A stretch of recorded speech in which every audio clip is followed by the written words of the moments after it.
Bonjour à tous, une petite vidéo pour parler des widgets, de leur paramétrage et de ce qu'on peut faire grâce aux widgets sur votre site WordPress.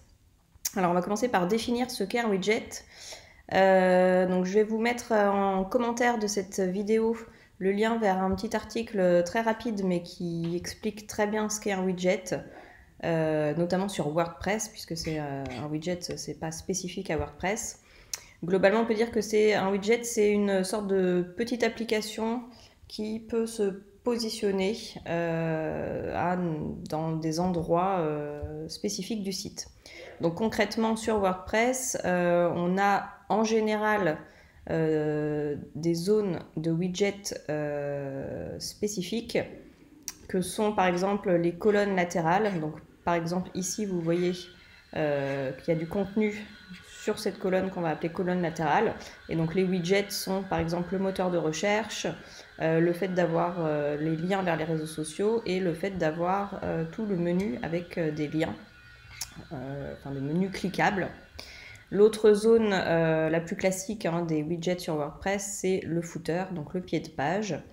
Voilà, donc toute cette zone-là qui est fixe et qui abrite justement du contenu dynamique, c'est-à-dire avec des liens cliquables, ou pourquoi pas si c'est un moteur de recherche, c'est la zone du moteur. Donc voilà. En fonction de votre thème, les zones vous permettant d'intégrer des widgets pourront varier.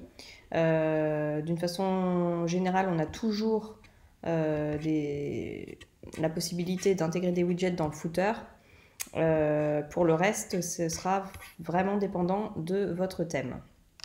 Alors, on va voir comment paramétrer ces widgets. Donc, vous avez deux options pour y accéder. Soit vous passez directement par l'interface, cette interface-là de gestion, donc dans Apparence Up Widget. L'autre accès se trouvant ici, donc sur la partie personnalisation, vous avez aussi accès au widget ici. Alors, on remarque que quand on accède à la zone de gestion des widgets, elle est tout de suite identifiée.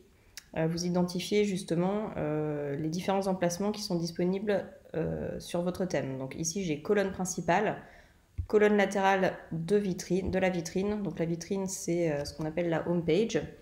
Et puis des zones du pied de page, donc pied de page c'est le footer. Donc moi sur mon thème j'ai trois zones, donc la zone 1 sera celle qui sera à gauche, la zone 2 celle du milieu et la zone 3 à droite. Donc ça, ce sera vraiment dépendant de votre thème. Pour certains, ce ne sera pas forcément libellé de la même façon. En général, on identifie quand même assez facilement le footer parce que c'est pied de page ou bas de page.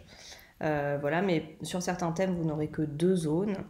Sur certains thèmes, vous n'aurez pas de colonne latérale, etc.